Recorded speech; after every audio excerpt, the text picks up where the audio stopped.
Gera perplexidade nacional o fato de um líder de torcida haver sido agredido, violentamente espancado e depois ainda estuprado. Enfiaram-lhe uma haste no orifício anal, tentando uma tentativa de desmasculinizá-lo, de feminilizá-lo e de reduzi-lo à condição feminina. O que houver do patriarcado seria diminuir, humilhar aquele homem.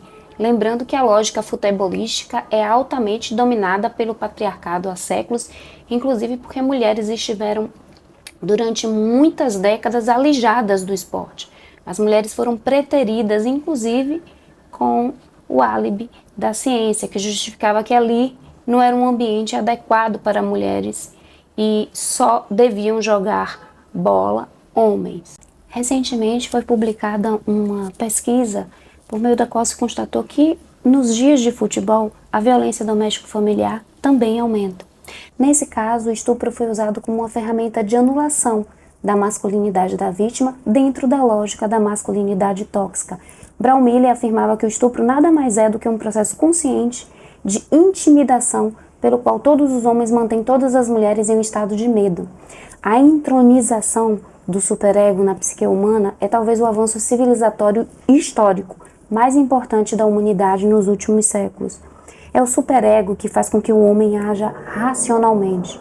No livro A Psicologia das Massas e Análise do Eu, Freud diz que nos indivíduos em que a distância entre o ego e o superego é pequena, há uma maior propensão a aderir a condutas quando esteja em massa, em coletividade.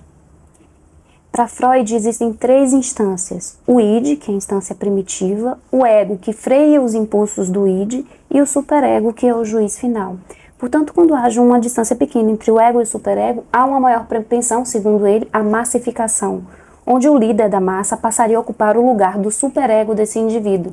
Então, todos os atos, todas as condutas do líder, eles passam a ser copiados por esses indivíduos, visando a autossatisfação narcísica infantilizada.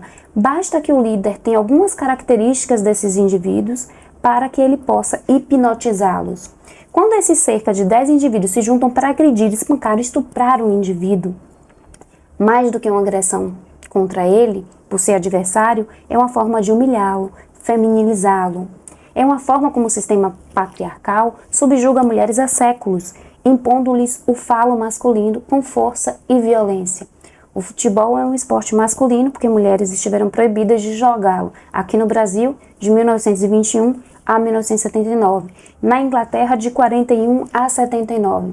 A ciência, como sempre, esteve ao lado do patriarcado, justificando que mulheres não poderiam jogar, por razões capitalistas, justificando que o esporte era eminentemente masculino por conta da compleição física, e assim os homens viram uma oportunidade de ascender, ganhar mais capital em desprestígio de mulheres.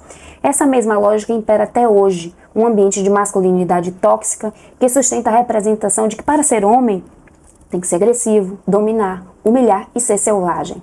A prática muito se assemelha ao empalamento, que foi um método de execução muito utilizado na Idade Média em contextos autoritários, por meio do qual se inseria uma haste num orifício da pessoa e atravessava, matando-a por hemorragia. A prática visava não só matar a vítima, mas sim aterrorizá-la e servir-lhe de exemplo negativo dentro da coletividade. Quando eles praticam um ato, certamente esses indivíduos visam também a passar um recado para os oponentes de que não hajam ou que não sejam assim, como forma de intimidá-los, de aterrorizá-los. Por isso, o feminismo é tão importante, não só para as mulheres, mas muito e principalmente para os homens.